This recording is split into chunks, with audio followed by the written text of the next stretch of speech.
Effectiveness of interventions to reduce offending, and do they work? So I'm going to talk not only about the, the research evidence, but also talk about how we can actually find out if these interventions are effective. So typically when we're doing interventions with offenders, the overarching aim is to reduce reoffending amongst the offenders. They may have other effects, such as improving people's cognitive functioning, but typically, particularly if they're being funded by the government, that is the most important thing at the end of the day. And this is mostly because there's various costs of crime. So there's things like the cost to the victim, so financial, emotional, cost to society as a whole, and also in terms of the cost to the criminal justice system. So imprisoning somebody costs a lot of money, and so does putting people on community sentences, although slightly less. So there's obviously, it's quite important from a number of perspectives to actually try and reduce reoffending. So in terms of what do we know about what works? Well, there's now over 50 meta-analyses which have been conducted on the what works literature to show us what sorts of things are effective in reducing reoffending. And these sorts of meta-analyses, they've been conducted on a range of offending populations, so adults, juveniles, sex offenders, and violent offenders, with a small number which have looked at things like women offenders. And what these meta-analyses have let us do is identify those characteristics of effective interventions. So what we know is that effective interventions follow what's known as the RNR model, which I guess some people might have heard of. So the RNR model, so that's the risk principle, which is that the most intensive services in terms of reducing reoffending services are targeted at medium to high risk offenders. Programs with low risk offenders typically don't show much of an effect in reducing reoffending, partly because they were at low risk anyway.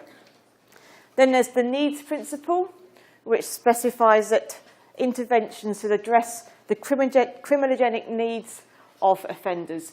And criminogenic needs are those areas, those risk factors, which we know are related to offending. So, for example, having cognitive skill deficits, we know those sorts of things are related to offending, and therefore programs which address that particular need are more likely to be effective. And finally, there's the responsivity principle, which states that interventions with offenders should be matched to their individual characteristics and learning styles. So, for example, we may find that women offenders have different responsivity factors to male offenders. So different sorts of techniques might work better with female offenders, for example. Effective interventions also use cognitive behavioural techniques, and there's also an importance of maintaining programme integrity, whereby programmes are delivered as they were intended to be delivered. So if we know the characteristics of effective programmes, then obviously we then need to put that into practice. So the best thing to do is to design interventions which follow the RNR model and follow the other best practice identified in the meta-analyses, so using cognitive behavioural techniques.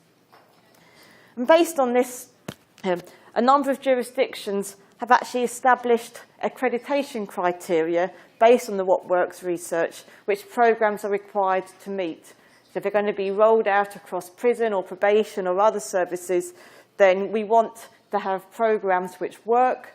So certainly many jurisdictions such as England and Wales and Canada, and I think Australia as well, and probably some European countries, they have accreditation criteria which programmes are judged against.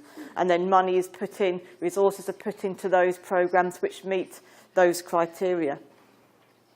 So certainly the criteria set up in England and Wales, which was the first country to actually set up this sort of system, they had 10, or they still got 10 accreditation criteria. And the first one is that all programmes need to have a model of change. And a model of change is a clear document which sets out what the programme intends to change and how it intends to change it. And that has to be based on theory and research. So it's very clear what the aims and the principles are behind that particular intervention. There's also a criteria that says there should be very clear selection criteria for offenders to go onto the programme. And that's not only who should be included, but also who should be excluded. So it may well be that for a certain intervention, offenders are expected to have a certain level of literacy. And if they didn't, that would be the exclusion criteria. They also need to target a range of dynamic risk factors or the criminogenic needs. It's been seen that those programs which tend to just focus on one criminogenic need are perhaps less successful than those that address more than one. So again, that goes back to the need principle. Fourth, we need to use effective methods to change those targets. And again, the idea is that we draw upon psychological research about methods of behaviour change. Fifth, the programmes need to be skills-oriented, which means that the targets and the change needs to actually allow people to develop the sorts of skills in order to avoid a life of crime. Next, programmes are expected to take account of sequencing, the intensity and duration of interventions, again in line with that risk principle. So it would expect programmes for higher risk offenders to be providing a greater, more intense level of service to offenders. So maybe a higher number of sessions, a higher number of overall hours, and in terms of intensity, maybe having sort of like 2 or 3 sessions a week compared to sort of like more medium risk offenders who might be able to cope or to effect behaviour change with maybe just 1 session a week. So again, that fits in with the risk principle.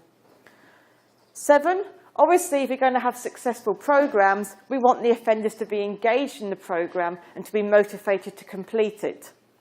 So a programme which sort of like builds those sorts of aspects into it is more likely to be effective. 8, we want programmes to be part of an overarching system. So we don't just want people going into a programme, coming out the other end, just being left to it. The idea is that there's continuity of services so that programmes are embedded within sort of like caseloads, and there's something which happens at the end of a programme to try and support offenders into that crime-free life. Next, there's the importance of maintaining programme integrity. So these sorts of programmes are typically sometimes manualised, and you're meant to use certain techniques, target certain risk factors, and if you've designed a programme, then you want the offenders who are going on it to be actually receiving that programme, not something else. And finally, which is something which is quite important, and we often forget about when we're saying what an effective intervention looks like, the accreditation criteria require programmes to have some sort of evaluation strategy in place. So not only do we run them, but there's an expectation that those programmes are continually evaluated so we can see if they continue to work, and also perhaps identify if they work better for some offenders than others. Next, if you want to maintain that best practice once you've designed an effective programme, it can be important to have an audit process in place whereby we ensure that there's continuing good delivery and good practice. And in terms of programme integrity, this was really sort of like talked about first of all by my colleague Clive Holland. He wrote a book chapter in 1995 which talked about the importance of programme integrity. And he sort of like highlighted 3 ways in which programmes can sort of deviate from how they should be run. First of all, he identified the issue of programme drift, which is whereby there's a gradual change over time in the way the programmes run in terms of the aims and the practice of the programme. So perhaps practitioners start maybe running the sessions at different intensities. So it's a programme meant to be delivered twice a week, but for whatever reason they start running it once a week, maybe to do with resources. But that means there's a gradual change and the programme just drifts away from its original intentions. Secondly, you can have programme reversal, which is a much more active sort of like attempt to sort of like undermine the program, whereby they're actually sort of like on purpose just trying to sort of like resist doing that program. And sort of like similar to that is program non-compliance, where practitioners just don't comply with the manual, for example. So they might decide to change the programs, the examples on the slide. They might decide to add some sessions and think, oh, this might be helpful.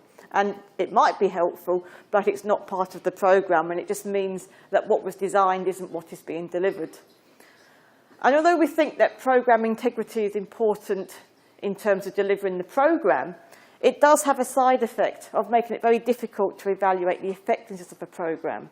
Because if you're evaluating something which isn't what the manual says, you're not actually evaluating that program.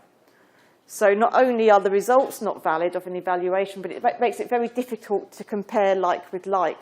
If you're looking at the same program in different populations, you need to be sure that you're evaluating the same thing. Then there's the issue of responsivity and how we sort of like take account of that. And quite often the focus when we're looking at delivering interventions is on the risk principle in terms of who we deliver the programs to, but also on the needs principle to make sure we're targeting the right things. But it's just as important to sort of like meet that responsivity principle, whereby the content and the delivery style match the offenders who are being sort of like delivered to. And as well as sort of like making sure those things sort of like match the content and delivery, being responsive to offenders' sort of like learning styles or their sort of like characteristics is also likely to increase their motivation and engagement within the program, and therefore increase the effectiveness. And when we talk about responsivity, there's two sort of different sorts of responsivity to take account of. And first of all, there's something we refer to as internal responsivity. So those things which are related to the offenders.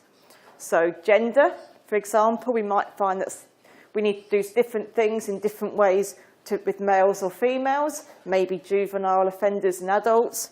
And also things like literacy level, which may vary between different offenders. And we may find that offenders with lower literacy levels, we need to do something slightly different or in different ways to those with high levels of literacy. Secondly, we need to think about external responsivity.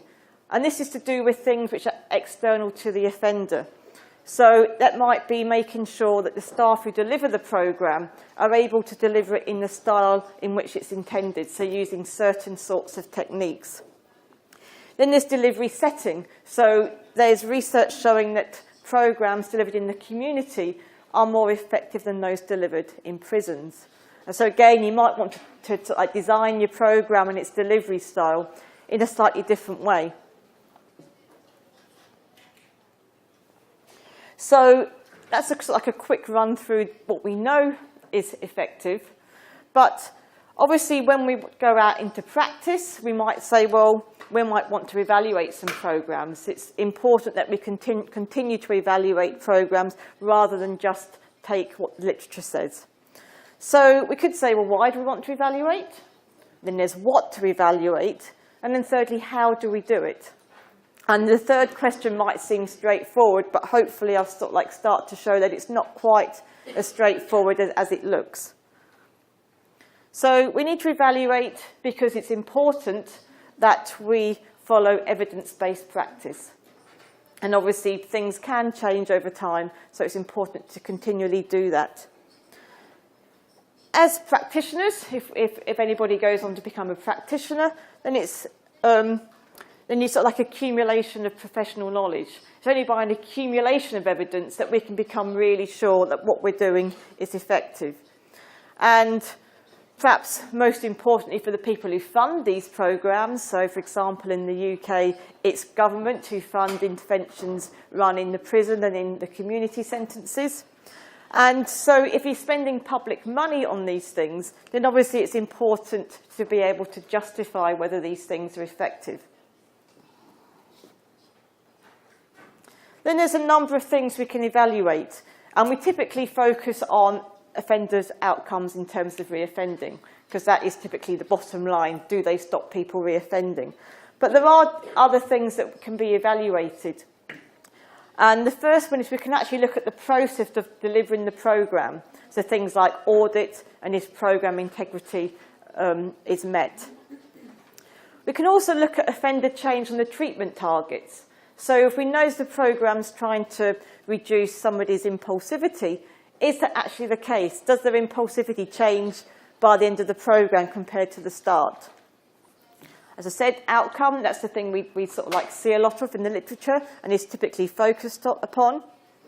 Then there's things like linking offender change with outcome, so change in the targets with the reoffending outcome. And then, particularly for sort of like publicly funded interventions, are they cost effective? I'm going to talk about sort of the first four. I'm not going to say anything about cost effectiveness because I'm not an economist. It's very sort of like specialist sort of methodology. And if you're ever going to do that, you need somebody who is a specialist. So if we want to evaluate the delivery of programs, then I've talked about program integrity. We can see whether integrity is maintained. We can look at the delivery skills. So are the people who deliver the program, do they have the appropriate skills? And if we can pick that up through evaluation of delivery, then obviously that's important in terms of sort of like going forwards. We can look at research on the therapeutic alliance and the therapeutic climate. So is the setting in which the program's delivered, is it conducive to sort of like rehabilitation? Is it sort of like a good climate? Are the practitioners, are they responsive to the offender's needs while maintaining the program? But there is some sort of alliance between the therapist or the practitioner and the offender. There's also some research which looks at group dynamics. So sort of like similar to the therapeutic climate, but actually focuses on a specific program group if you're looking at a group work program. And there's been some research by Tony Beach, who's in the UK, which has looked at that sort of like group dynamic aspect within programs for sex offenders. And as you might expect, where there was good group dynamics as judged by both the offenders and the practitioners, they tended to be more effective. And the final thing is we can look at offenders' perceptions of the program and their responses. So just by going out and asking offenders, did they enjoy it? Did they feel motivated to change? Do they think they'll be able to use those skills they've learnt once they sort of like go either leave prison or once they finish their community sentence? If we look at offender change, so are those targets for change, are they impacted upon? And we can measure those both before and after treatment. So we can use standardized psychometrics, for example. So if we've got targets for change as impulsivity, we can find a standardized measure of impulsivity, for example, the Barrett impulsivity scale, and we can say, are there changes over the course of the program? Does that actually impact on it?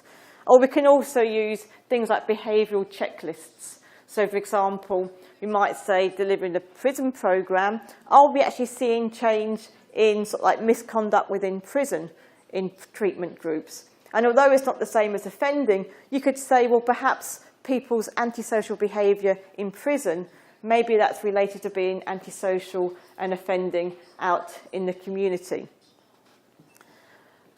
If you're looking at those sorts of measures, obviously we would want to statistically test them. Have people heard of clinical significance? It's a different way of looking at change. Maybe not. But hopefully everybody knows what statistical significance is. So we compare pre- and post-program functioning at a group level, where you'd get like your means before and your mean sort of average scores afterwards on a measure, and say, have that changed, and run your statistical tests. And ideally, you'd want to compare that with a no treatment control group. So to see, was the change an effect of the group, or was it just like a time effect? If a control group changes in the absence of a program, we could say, well, maybe it's not the program which brought about change in a treatment group.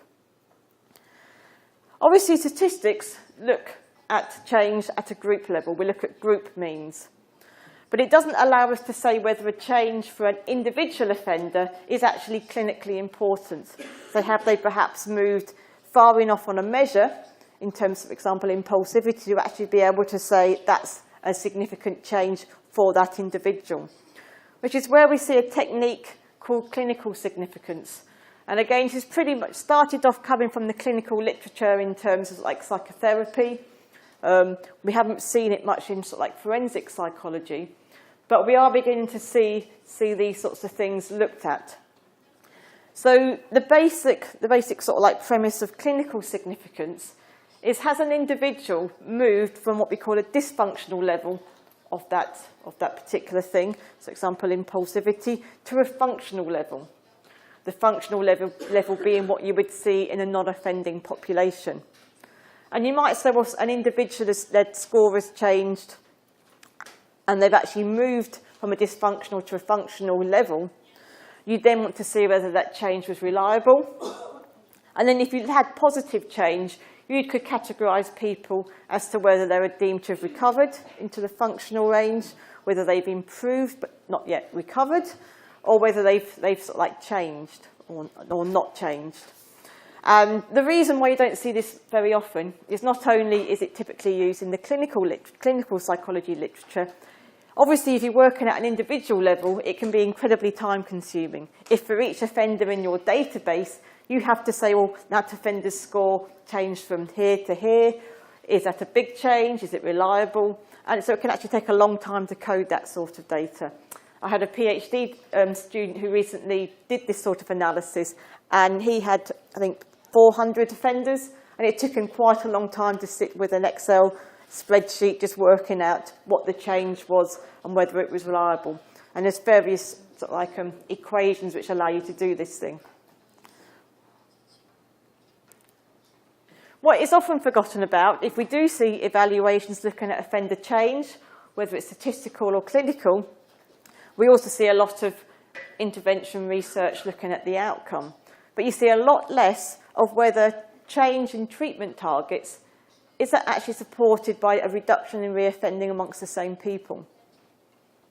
And again, you don't see an awful lot of that. And it's quite important to know that, because if change on a treatment target isn't backed up by the reduction in reoffending, it might suggest maybe that's not an appropriate treatment target for that particular group of offenders. So then we get outcome studies, which is what we see most of in the research. And they typically look at reoffending because that's usually the bottom line, what these programs are intended to do. Obviously, that raises issues of how do we measure reoffending. And most of the research uses official statistics because they're sort of, you can get that data easily and it's sort of like more objective. But it is also possible to ask the offenders themselves about their behaviour, or you can ask sort of like peers, so their associates and their friends. But you do typically see the official statistics for official reconviction or returns to prison or rearrest. And so the final thing to think about is how long do we follow offenders up after they've been released from prison or after they've finished a programme on a community sentence? Would we say we want everybody to have been followed up for 6 months, 12 months, 2 years? We typically want everybody to have been followed up for the same period of time. And there is sort of like an acceptance within this research that at least 12 months, but ideally 2 years, is sort of like good practice. So in which case you can see these sorts of research, that it's not something where you get an immediate result. You need to have time to follow people up. So this is where we get some of these sort of like issues which we don't necessarily always think about. And if anybody ever wants to design an evaluation, there's a number of things we need to think about. There are actually various ways in terms of methodologies and also in terms of data analysis, which we can use to do this. All of them have strengths and weaknesses. Although some people say that a certain sort of methodology is better, that's not necessarily the case. And because of this, there are certain things which have attempted to classify the quality of different designs. So one we hear about a lot, and is often set up as the best way of doing this, is what we call an experimental design or a randomised controlled trial. And I'm guessing most people will have heard of that terminology. If we want to evaluate something, we need to randomise offenders to either the treatment group or no treatment control group. The assumption being that by doing that, you can get both groups to be roughly equivalent in terms of things like demographics, so age, previous criminal behaviour. So that way you say, well, if you've got 500 offenders and 250 go into one group and 250 into the other one, and it's totally random which group they end up in, you would assume that any differences in outcome would be down to the programme rather than individual differences. Then you get what we call quasi-experimental designs. And that's when, again, we have a treatment group and a control group, but there's not been random allocation. So we have to try and do something to sort of like take account of that. So you might try and match participants in two groups, either prospectively or retrospectively. And then there's some studies which might use a non-experimental design, and you use another way of looking at association between treatment and outcome, maybe a correlation between whether people did the programme and whether their outcome was like positive or negative. I mentioned on the previous slide something about how people have tried to classify the quality of these sorts of programmes. And there's one scale you see a lot in the literature, which was developed by Larry Sherman and colleagues in North America, called the scientific methods scale. And it's worth just sort of like running through that, because that's important in terms of thinking what's the best design for interventions. So sort of like working up in order of quality.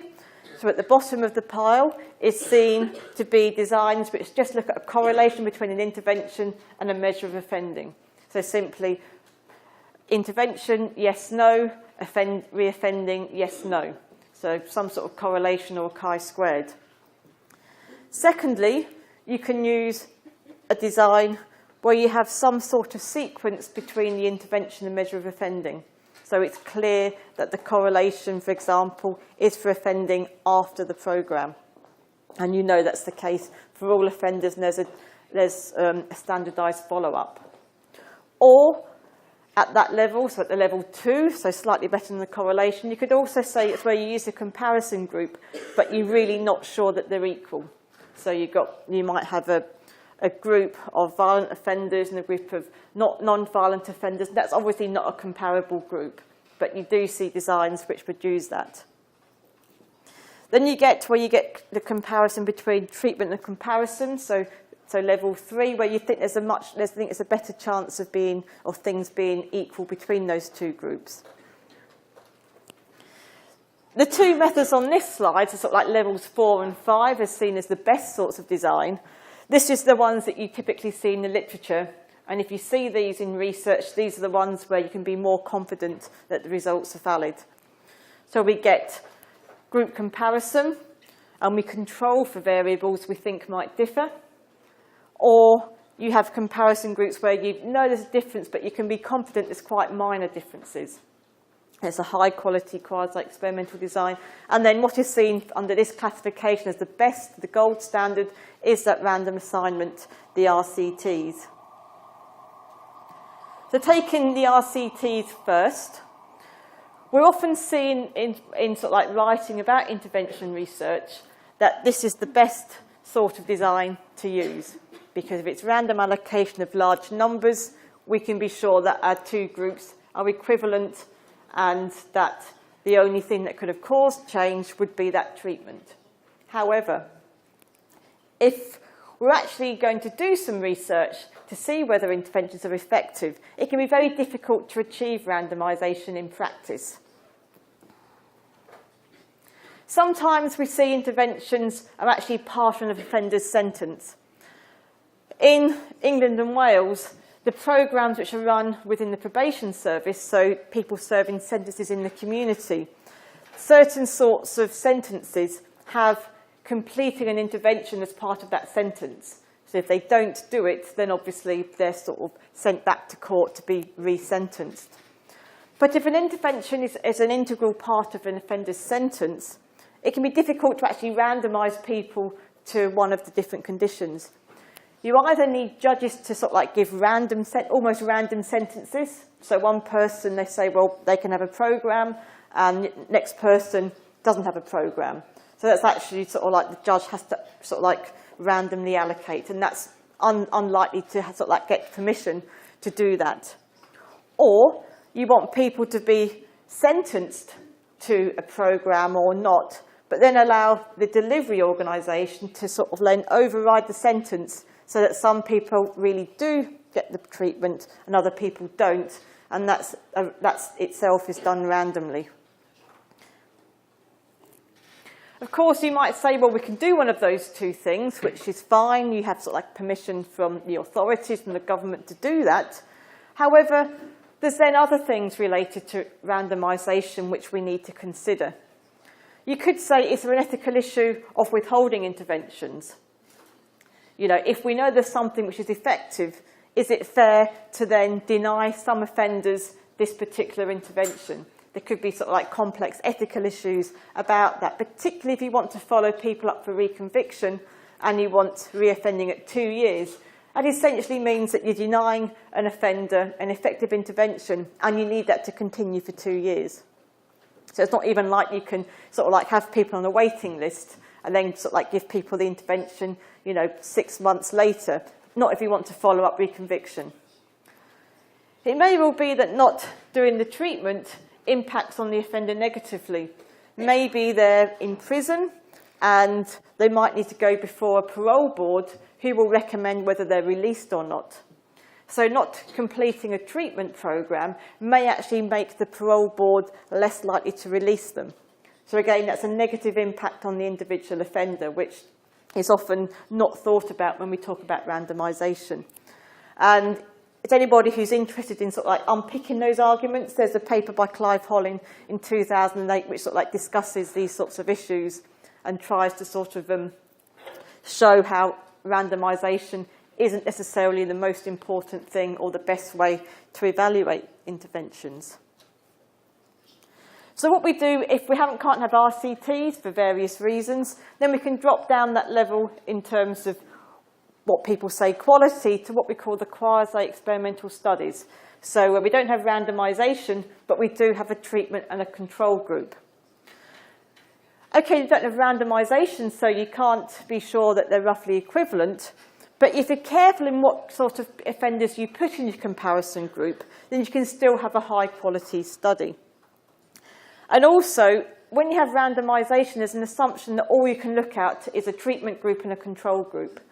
Whereas if you're having a comparison group which is as close as possible, you can actually justify in your analysis looking at what we call naturally occurring groups. So you can look at non-completers, for example, whereas a true randomised controlled trial, you're not really supposed to explore with sort of like within treatment group differences. So in terms of getting yourself a good quality comparison group, obviously you can take care in terms of who you choose, so try and get a comparison group as similar as possible to your treatment group. So maybe, obviously, the age range is similar. Maybe they've got similar sort of like criminal history, sort of like both, you know, all of them might be medium risk offenders, and you only compare medium with medium risk. But in doing that, we talk about matching, sort of matching our samples. Sometimes we might say we want to have what we call exact matches. So for each offender in a treatment group, we look for an offender within the comparison group who is very similar. So maybe the same age, committed the same offence, has the same sort of like level of criminal history. And we could say, well, if we match that person with somebody else who looks the same, then we can be confident that the treatment is what we're actually looking at. Sometimes we might say, well, that's really difficult. To individually match offenders can be extremely difficult. And the more variables you try and match on, then the bigger the sort of like comparison group you need to have from which to draw those. I once did one of these studies where I exact matched on 3 variables. And we had a large sample of control people, but by the time we'd got exact matches, we could only use 63 from each group, because it was so difficult to match on 3 variables. So sometimes we might say, well, we'll match on bands. So if we've got a 25-year-old, we'll actually match them with somebody who's between 22 and 27 years old. So they're sort of like fairly similar, but it's easier to match in sort of like those sorts of small categories. The second way in which we can match is by statistically controlling for variables in the data analysis. So we use multivariate statistics. So we have people who say that the randomized design is the best, and any study which doesn't use randomization doesn't tell us anything. But actually, when we look at meta-analyses, quite often they might compare the the outcomes of programs and actually say, well, do we get different sorts of outcomes for studies that use RCT approach or studies which use that quasi-experimental design? And actually, when you look at the research in the meta-analyses, there isn't really much difference in the results. So actually, it's not like quasi-experimental designs are overestimating the treatment effect. They're not. And that issue's been looked at in a few meta-analyses, and it holds for different sorts of offenders and different sorts of programs. The other thing, as I sort of touched upon when I talked about the non-completer groups, is that these two approaches come with different analysis strategies, and that quite often involves the non-completers. If we have a randomized control trial, then the idea is that all we should compare is a treatment and comparison group, because that's the only way in which you have randomization. And that's often referred to as the intent to treat analysis. So essentially you're testing the intention to treat in terms of the treatment group or not for the comparison group. So a true RCT design follows that sort of analysis, because if you start breaking down your treatment group, you immediately lose randomization.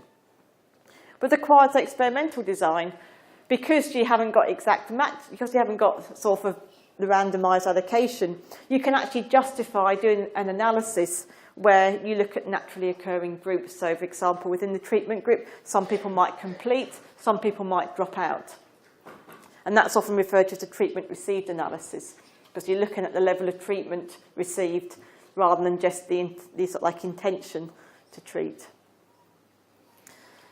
The problem with an ITT approach, the intention to treat, is that because you're only comparing the outcomes of the treatment group with the comparison group, then if you have people within the treatment group who don't complete, then because you've got randomization, you have to keep them in the treatment group.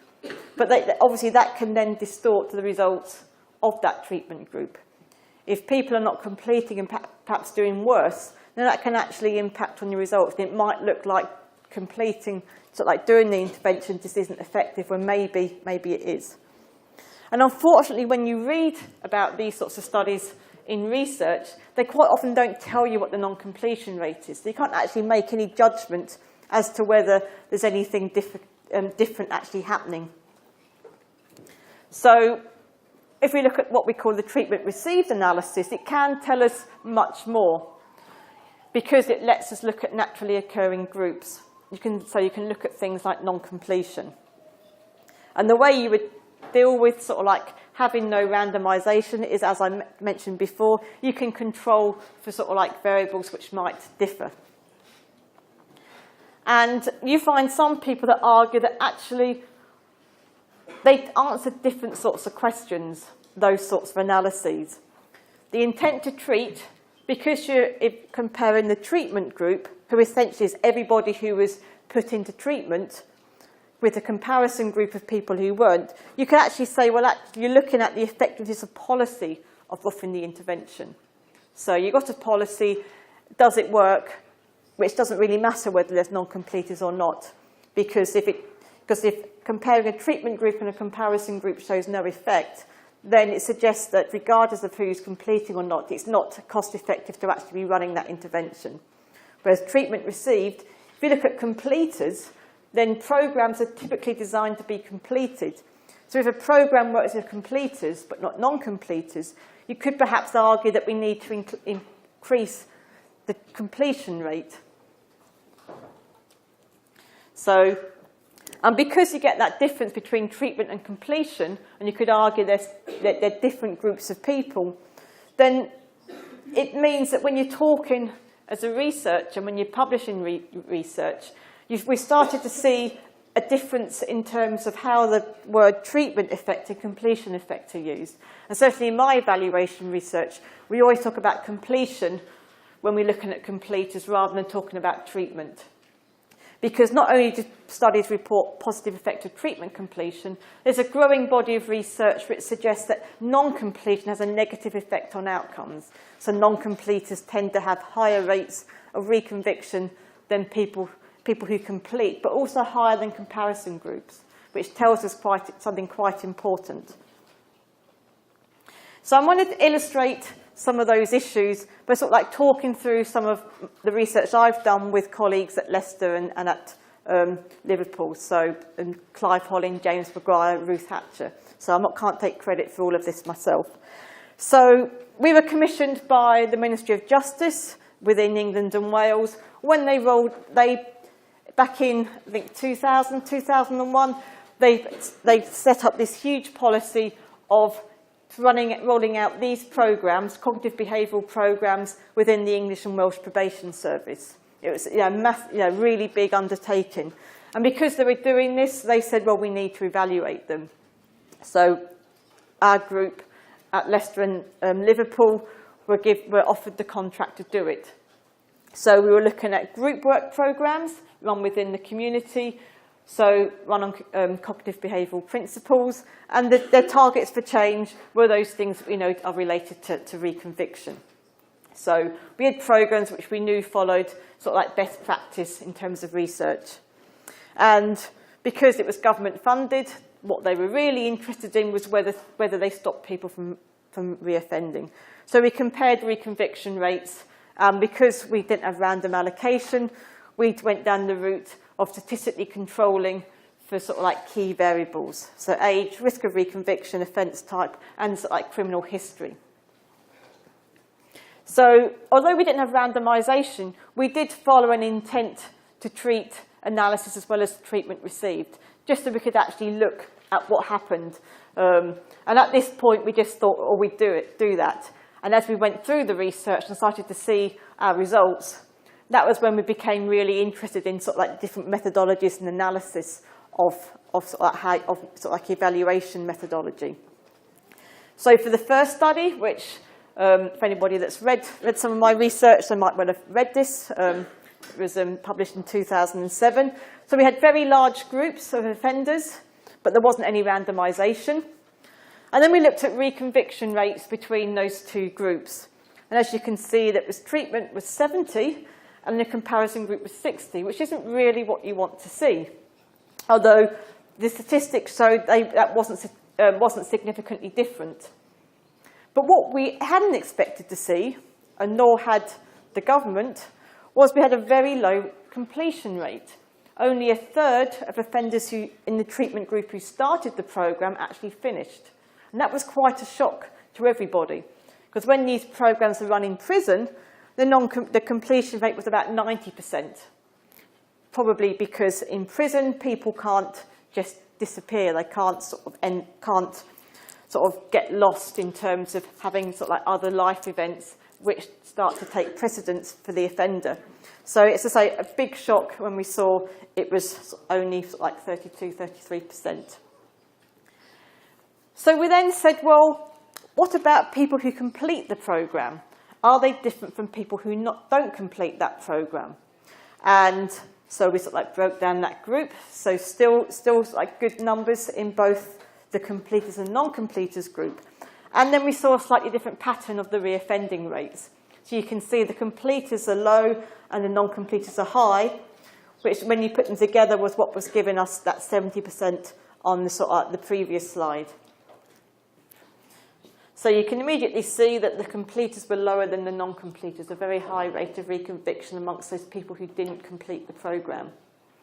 And the statistics, like the analyses, did show us that there was a completion effect, so the completers did better in terms of reconviction, whereas the non-completers did significantly worse than both groups. They even did worse than people who weren't offered the programme, which you don't necessarily expect. You would think people who did some of the programme might benefit. But when you just look at completion or non-completion, the non-completers were doing significantly worse. So then we said, well, maybe that's because they were the first set of offenders to go through these programs. They were brand new in the community. So then we repeated the analysis with a group of offenders who did the programs a couple of years later, thinking, well, maybe if we know there's got a low completion, maybe things will improve. So again, we had big numbers. And again, we looked at the reconviction rates. And again, the treatment group was not lower, although there was no significant difference between those reconviction rates. But again, we found a low completion rate. Things didn't seem to have changed. But the important thing, or the interesting thing about this set of data, was we could see that some people in the treatment group hadn't even started a program. For some reason, between being told they had to do a program and being sentenced to it, they'd sort of like fallen by the wayside before they even got to the start of a program. So we actually found there's a group of non-starters as well as non-completers. And shockingly, it was almost half of people didn't get as far as the first session. I mean, there's various different reasons why that might happen, which I'll come back to. So when we broke us down into 4 groups, again, we had reconviction rates which differed, and the non-starters also did poorly, a lot worse than the comparison group. So it had the completion effect, so completers were better than the other groups. We had the non-completion effect, again, so the non-completers did worse, but the non-starters were very similar to those non-completers, which sort of like tells you that something's going on with those offenders that they didn't get to the first session. They weren't the same as the comparison group, which some people would say they might be. So we had a completion effect in both of those studies, which is very similar to other research. People who complete programs have better outcomes than people who don't, whether that's because they're non-completers or whether they're a comparison group. But we had those very high non-completion rates, which sort of like speaks to the fact that it looks like there is important to do those different sorts of analysis. We know the programs worked when they were completed, which is good. They were designed to be completed. But we also know that if you just do some of a program, that's not necessarily a good thing. What we didn't know for either of these data sets was how much of the program people had done. So maybe people who got 3/4 of the way through, maybe that it was okay for them. Maybe people who did just two or three sessions, maybe they were the ones who did really badly.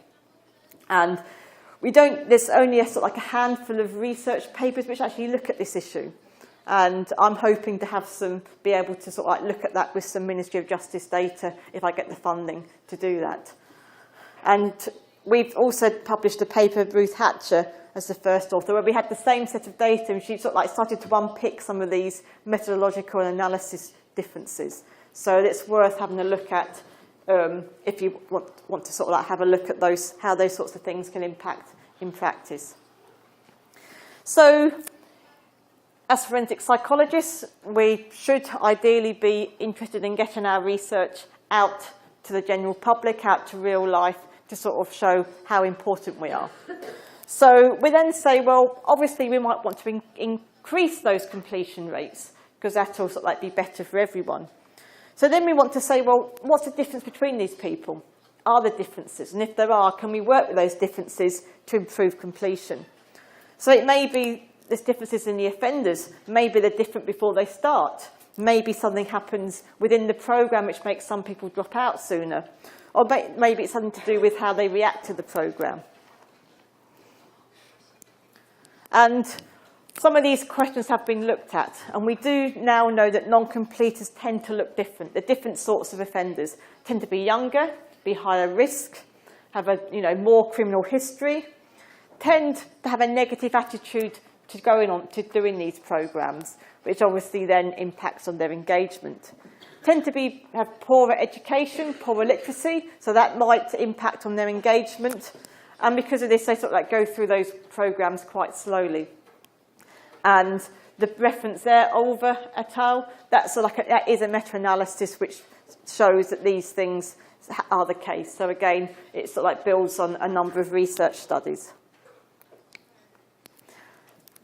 Of course, you always get people who are sort of cynical and say, well, actually, is a completion effect, is it the same as the treatment actually working? Or could we explain it some other way? So we we do sort of flag these up. The things to consider when you're sort of like doing this sort of research or reading sort of like journal articles which do this.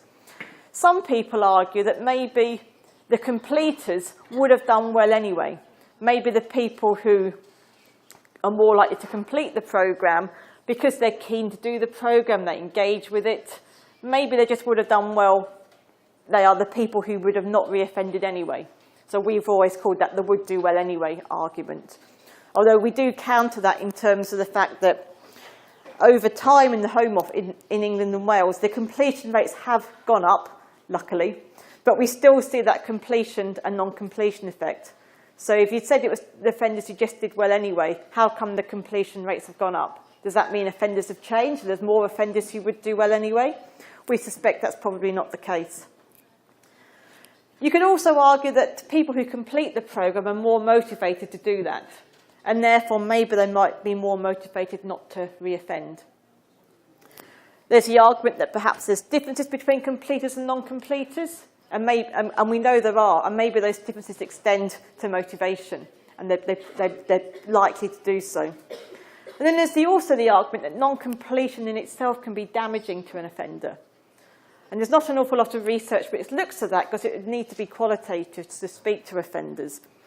And some people have argued that maybe non-completion is yet another failure in an offender's life, and it actually makes them sort of like less motivated not to reoffend. So there's something about non-completion which impacts on the offender sort of like in itself. I talked about programme integrity and how important it was, because it can not only impact on the delivery of the programme, but also on the reliability of evaluation research.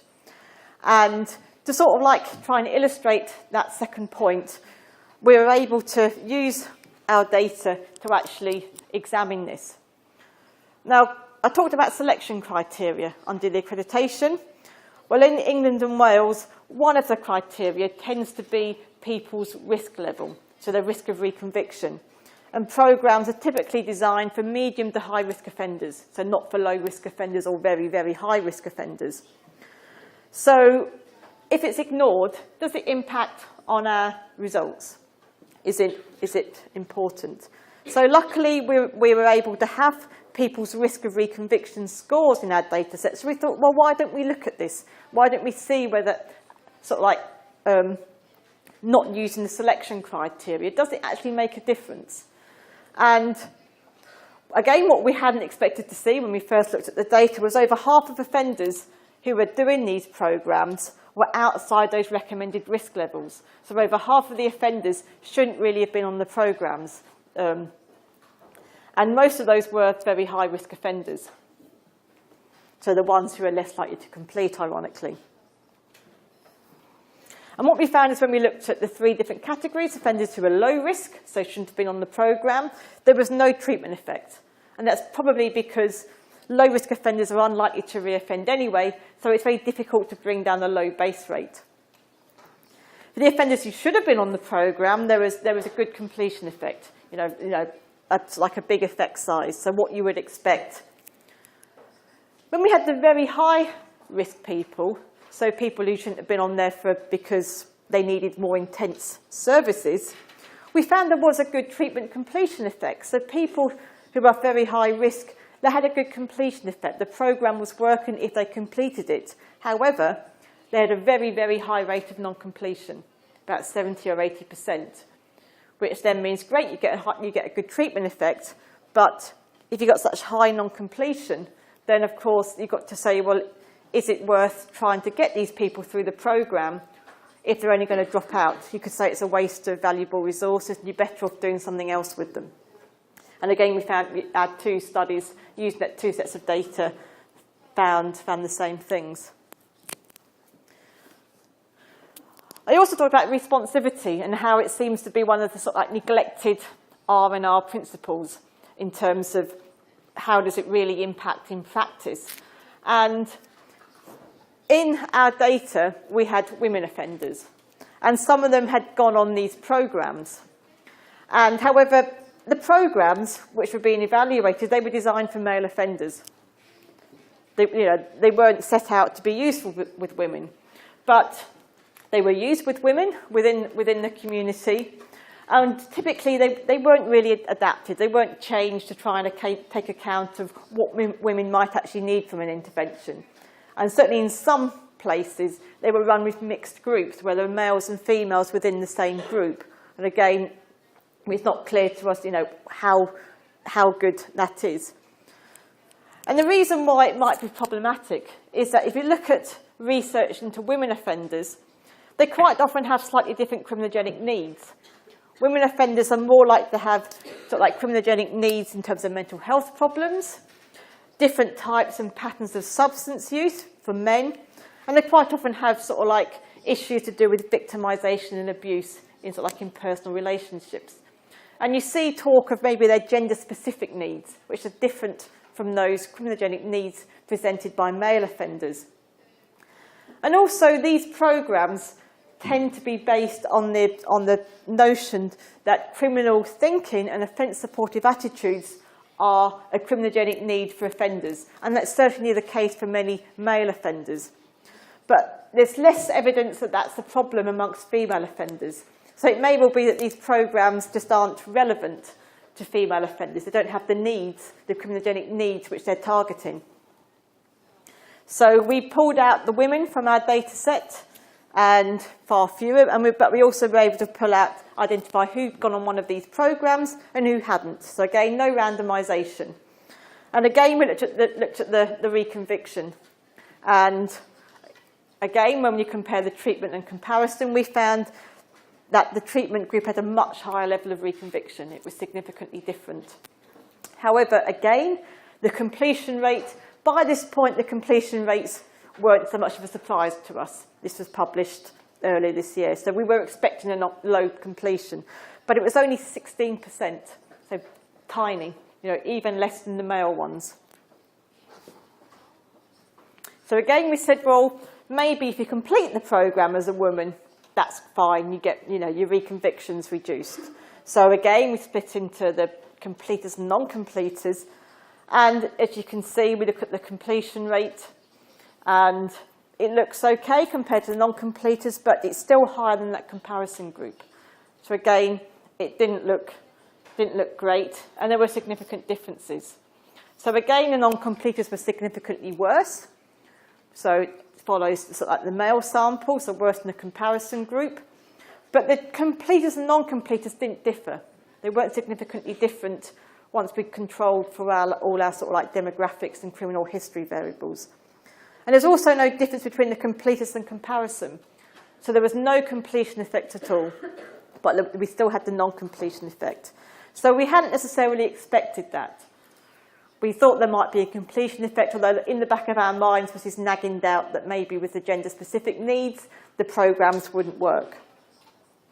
So the very high rate of non-completion, but no completion effect. And so we thinking, well, why might this be? And one of the key issues could be that those programs, A, they aren't designed for women, so therefore they don't address the gender-specific criminogenic needs.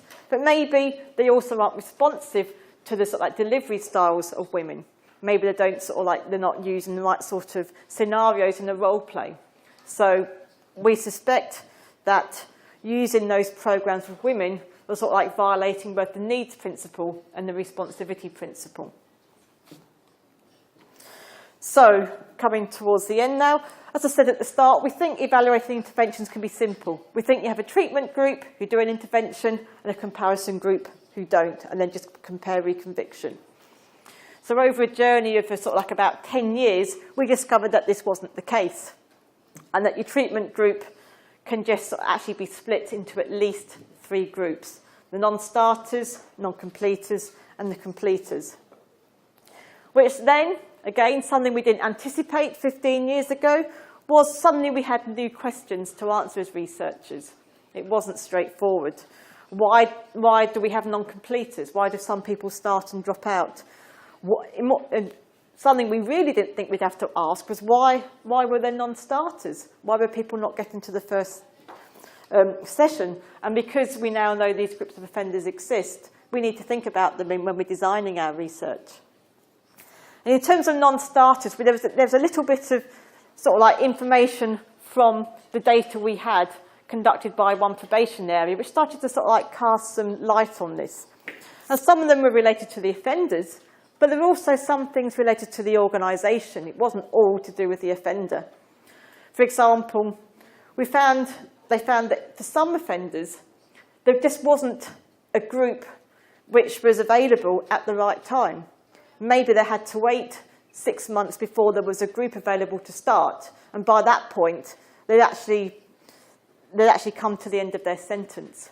So again, nothing to do with the offender as to why that person hadn't started.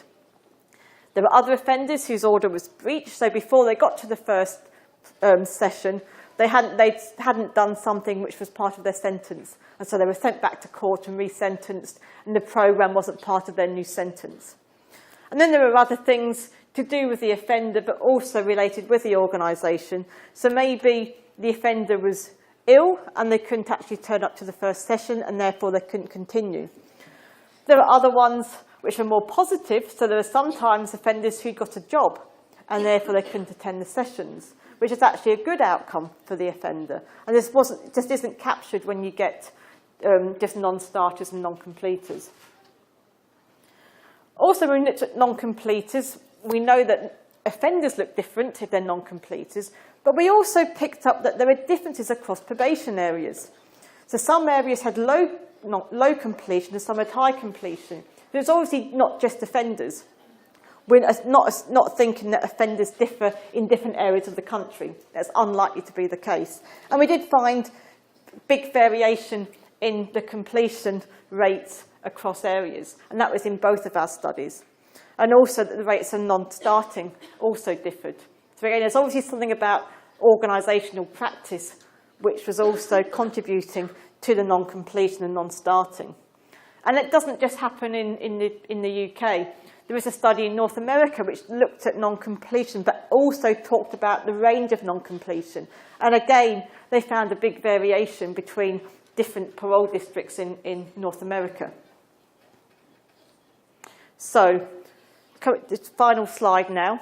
So, we know interventions are complex, and they should be complex. They should target a range of risk factors. They should use sophisticated methods of behaviour change. But we hadn't appreciated at the start of our research that they also require complex evaluations to take account of all the things which happen around programmes. And this also meant there were methodological issues and design issues, which again aren't often acknowledged when you're reading sort of like the research. So in terms of how, as researchers, we design evaluations, obviously that means there can be constraints on your design that you need to take account of both at the start, but also respond to as you go through a piece of research.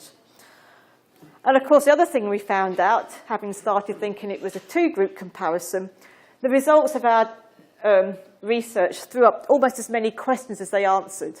And so certainly as a group taking forward, we're sort of like interested in looking at sort of like dosage of interventions. So different sorts of non-completers, some who don't do very much and some who do nearly all of it.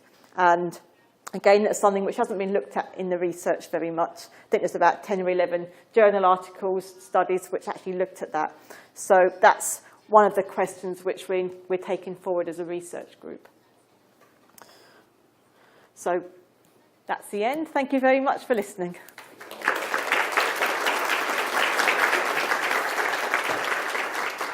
So I need to put something on, don't I? Bardzo dziękujemy za niezwykle inspirujący wykład i jestem pewien, że Państwo mają mnóstwo pytań. Bardzo się cieszę, że mogę uczestniczyć w tak interesującym wykładzie. Chciałam zapytać, jakie znaczenie ma zgoda sprawcy na udział w programie?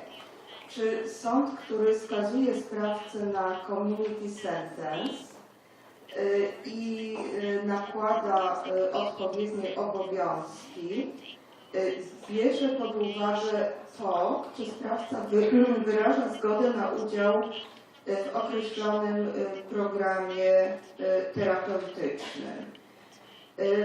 I w związku z tym pytaniem chciałabym, jeśli to możliwe, dowiedzieć się także, czy w takich krajach jak Anglia i Walia, czyli w krajach, w których polityka karna jest dominowana przez koncepcję ochrony społeczeństwa i zarządzania ryzykiem, można dostrzec presję wywieraną na sprawców, żeby uczestniczyli w oferowanych im programach dostosowanych do zdiagnozowanych potrzeb kryminogennych.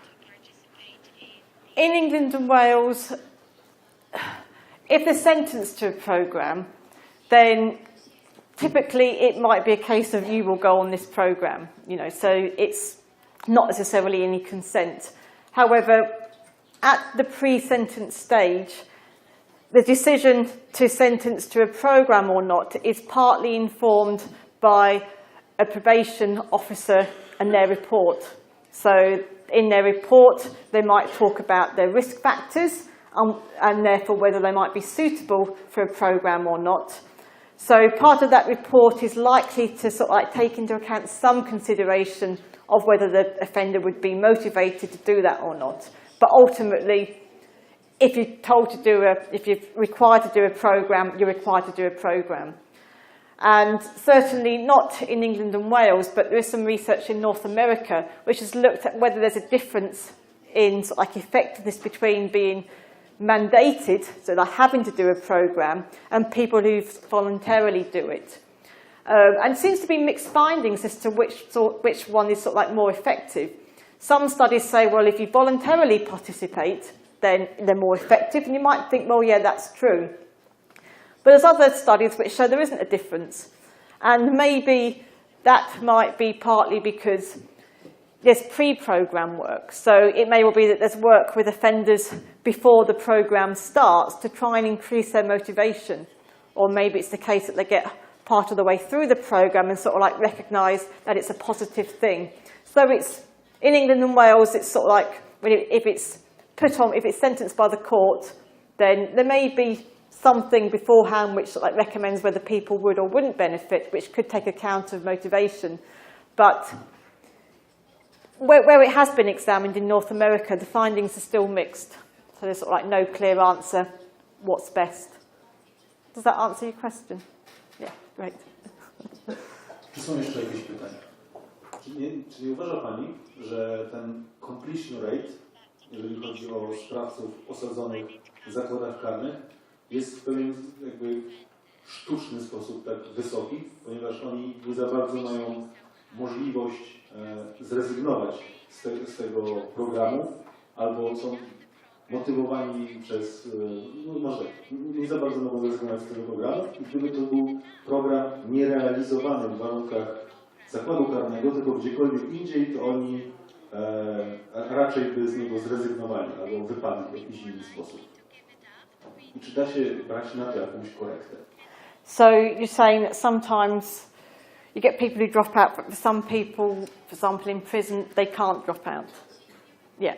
So, yeah, in prison, obviously, it can be more difficult to drop out because whereas in the community, you can sort of disappear, you can go and get a job as a positive thing, which you can't do in prison, or you're more likely perhaps to be able to do something which breaches your sentence, which sends you back to court to be resentenced to something else. So in some ways, it's easier to drop out. I guess that is the case. So to complete us in prison, it might be more effective because there's more of them. Although saying that, I think, sort of anecdotally, some evidence suggests that the offenders in prison quite like doing them because it's better than being locked up in their cell or doing nothing.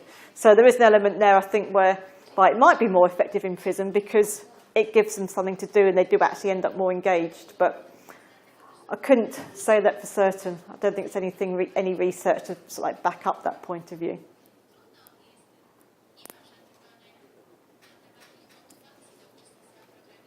So I can can still hear the translation. Ja chciałam się spytać odnośnie trochę tego, co kolega się zapytał, czy jeżeli mamy skazanego, który wykonuje właśnie ten program naprawczy, tak powiem, czy jeżeli osoba przeprowadzająca ten program widzi, że więzień nie stosuje się do niego, to znaczy on jest w tym programie, ale on go nie dotyczy i zupełnie nie zwraca na niego uwagi i to nie oddziałuje na niego w sposób, który jest założony przez program, takie osoby były odrzucane w procesie analizy. That's a good question. I've got to say I don't actually know the answers to that. Well, yeah, what was happening in practice, it's sometimes difficult. Although saying that, I said there are selection and exclusion criteria. Those exclusion criteria did sometimes contain things which happen within a programme. So it wasn't just a case of you don't meet the criteria to start the programme. You could be excluded during the programme for things like programme non-compliance. So yes, it was sort of like forced non-completion rather than voluntarily dropping out. And again, that's sort of like one of the nuances which needs to be looked at in future research. People don't complete for different reasons. And, does non-completion for different reasons impact on outcome? So, positive reason, they get a job and then can't attend the sessions, you could say, well, that's really good. So maybe there isn't a non-completion effect there. They don't go on to reoffend because they've got a job, for example. Whereas somebody who's excluded from the programme because they're not engaging, you could say, well, obviously that's probably might be more likely to lead to the negative outcome. So again, we know non-completers do worse, but there's things within that issue that we haven't been able to unpick. And the same for the non-starting. People don't start for different reasons, some which could be positive and some negative. So again, maybe different sorts of non-starters have different outcomes. And yes, we don't know the answers to those sorts of things yet. Okay, thank you. Czy są jeszcze jakieś pytania? Ja chciałam zapytać, czy długość trwania programu jest tym czynnikiem, który powoduje, że ktoś kończy, czy nie, bo spotkania, które obejmują na przykład 10 wizyt, czy 10 zajęć grupowych, a spotkania, które są rozłożone na 1 rok kalendarzowy, mogą powodować, że w życiu tych ludzi zachodzą jakieś okoliczności, które ich tam wykluczają, powiedzmy. I czy w związku z tym krótkie programy można ocenić jako mimo wszystko bardziej skuteczne, bo jest większa szansa, że je dokończą, niż programy rozłożone w czasie długofalowym. Czy w ogóle można postawić takie pytanie? Sądzić należałoby, że udział w psychoterapii, czy w ogóle w programach dłużej rozłożonych w czasie miałby sens większy, natomiast wiele życie toczy się tak, jak toczy. Ci ludzie po prostu w pewnym momencie odpadają. Czyli w związku z tym robić raczej moduły takie krótkie, których domniemujemy, że oni szybciej to skończą, niż program rozłożony na 1 rok czy 2 lata nawet. To są też takie programy. I mean, certainly within the community-based programs, as you say, people can not complete because of just life happens around you. Something might happen, and because you miss a session, or then you go on to miss 2 or 3 sessions, you end up not completing. And I know there's various criteria whereby you can miss 1 session and you're okay, but when you start missing multiple sessions, that's when you get sort of like excluded. But we also know that some people that happens to, they're able to come back to a different group later at point and join at the same point. But again, we don't know. From the data we had, we couldn't work out who those offenders were. And we know the data is available, and so we've applied for funding to look at that very question. In terms of sort of like whether people are more likely to drop out with longer programs, that's probably the case, particularly within the community, because there's more chance for life to happen. But then you could say, well, maybe you need to deliver the same program, but in a shorter space of time, so more intense dosage. And again, that's something we don't really know the answer to. And again, if we get the funding to do this research with the data, again, that should allow us to start unpicking that sort of detail, which is, I think, much more important for community sentences. Does that make sense? Great. Jeszcze raz ogromnie dziękuję za inspirujący wykład.